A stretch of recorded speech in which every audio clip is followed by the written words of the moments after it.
বাংলাদেশের বিরুদ্ধে ষড়যন্ত্র করে তাহলে সেভেন সিস্টার্স অক্ষত থাকবে না।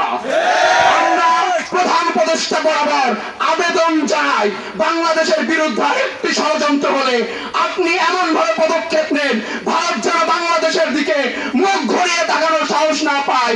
যা শক্তি আছে আমরা একবারে মাঠে বলবো, স্বৈরাচারকে পতন করেছি, ভারতেরও পতন হবে ইনশাআল্লাহ।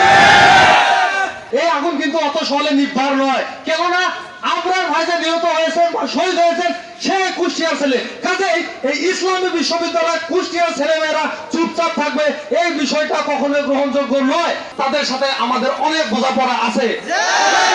আমার রক্তে আগুন জ্বলেছে, এই আগুন সেদিনে নিভবে যেদিন আবু সাঈদের হত্যাকারীকে ভারত থেকে নিয়ে এসে ফাঁসির রায় দেওয়া হবে।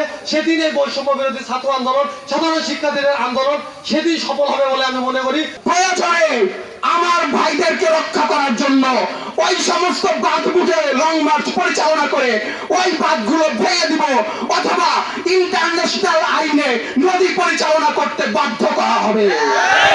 বাংলাদেশকে নিয়ে চক্রান্ত ষড়যন্ত্র এই বিষয়গুলো নিয়ে প্রতিবাদের যাত্রা শুরু হয়েছিল 7 অক্টোবর অর্থাৎ 2019 সালে। কিন্তু আমাদের এই কুষ্টিয়ার ভাই আবরারকে ছাত্রলীগের গুন্ডা বাহিনীরা নৃশংসভাবে বুয়েটের ক্যাম্পাসে কিন্তু খুন করেছিল, এই ঘটনা আমরা জানি। অতএব আমাদের রক্তে কিন্তু অত সহজে আগুন যে জ্বলে উঠেছে এই আগুন কিন্তু অত সহলে নির্ভর নয়, কেননা আপনার ভাইজা নিহত হয়েছেন বা শহীদ হয়েছেন সে কুষ্টিয়ার ছেলে। কাজেই এই ইসলামী বিশ্ববিদ্যালয় কুষ্টিয়ার ছেলেমেয়েরা চুপচাপ থাকবে এই বিষয়টা কখনোই গ্রহণযোগ্য নয়। আর আমার ভাই আবু সাঈদ রংপুরে শহীদ হয়েছে, আমি তখন রংপুরে আন্দোলনরত অবস্থায় ছিলাম।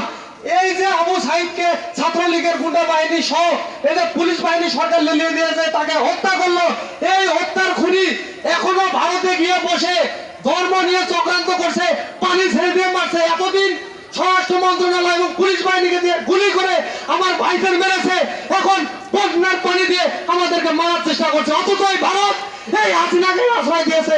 এই ছাত্রলীগ এখন পর্যন্ত ইসলাম বিশ্ববিদ্যালয়ের বিভিন্ন হলে কিভাবে অবস্থান করে সাধারণ শিক্ষার্থীদের বেশে। আপনারা চোখ কান খোলা রাখুন। এই সাধারণ শিক্ষার্থীদের মুখোশ নিয়ে কোন হলে যদি এই আবরারের খুনি সহ বর্তমানে যারা মুখোশধারী ছাত্রলীগের হত্যাকারী খুনি আছে তাদেরকে বের করে বৈষম্য বিরোধী ছাত্র আন্দোলনের নেতাদের সামনাসামনি দাঁড় করান। তাদের সাথে আমাদের অনেক বোঝাপড়া আছে। আমার রক্তে আগুন জ্বলেছে, এই আগুন সেদিনে নিভবে যেদিন আবু সাঈদের হত্যাকারীকে ভারত থেকে নিয়ে এসে ফাঁসির রায় দেওয়া হবে। সেদিন এই বৈষম্য বিরোধী ছাত্র আন্দোলন, সাধারণ শিক্ষার্থীদের আন্দোলন সেদিন সফল হবে বলে আমি মনে করি। আমাদের এই আন্দোলন চলমান থাকবে। ওই খুনি হাসিনা ভারতে কেন, জবাব চাই, জবাব চাই। এই আন্দোলন অব্যাহত থাকুক, এই আহ্বান করে আমি সবাইকে আজকের মতো কথা শেষ করছি। ধন্যবাদ। পাকিস্তান আপনার শত্রু হিসেবে পরিণত হয়েছে শুধুমাত্র আপনার পররাষ্ট্রনীতির কারণে। চীন আপনার শত্রু হিসেবে পরিণত হয়েছে আপনাদের পররাষ্ট্রনীতির কারণে। বাংলাদেশকেও আপনাদের শত্রু রূপে দাঁড় করাতে বাধ্য করবেন না। যদি বেশি সাহস দেখাতে চান এমন ভাবে গুড়িয়ে দেওয়া হবে, কোন দেশের বিরুদ্ধে এইরকম আগ্রাসন চালানোর সাহস আর পাবেন না, পাবেন না, পাবেন না। সংগ্রামী বন্ধুরা, আমরা গণভবন অভিমুখে লং মার্চ করতে পেরেছি। ভারত যে সমস্ত গেট খুলে দিচ্ছে সেই সমস্ত গেটের অভিমুখে লং মার্চ করতে পারবো না। প্রয়োজনে আমার ভাইদেরকে রক্ষা করার জন্য ওই সমস্ত বাঁধ বুঝে লং মার্চ পরিচালনা করে ওই বাঁধগুলো ভেঙে দিব, অথবা ইন্টারন্যাশনাল আইনে নদী পরিচালনা করতে বাধ্য করা হবে।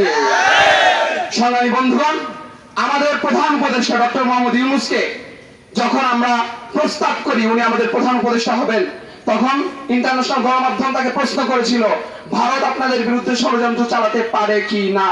ডক্টর মোহাম্মদ ইউনূস স্পষ্টভাবে বলে দিয়েছিল ভারত যদি বাংলাদেশের বিরুদ্ধে ষড়যন্ত্র করে তাহলে সেভেন সিস্টার্স অক্ষত থাকবে না। আমরা প্রধান উপদেষ্টা বরাবর আবেদন জানাই, বাংলাদেশের বিরুদ্ধে একটি ষড়যন্ত্র হলে আপনি এমন ভাবে পদক্ষেপ নেন ভারত যেন বাংলাদেশের দিকে মুখ ঘুরিয়ে তাকানোর সাহস না পায়। যা শক্তি আছে আমরা একবারে মাঠে বলবো, স্বৈরাচারকে পতন করেছি, ভারতেরও পতন হবে ইনশাআল্লাহ।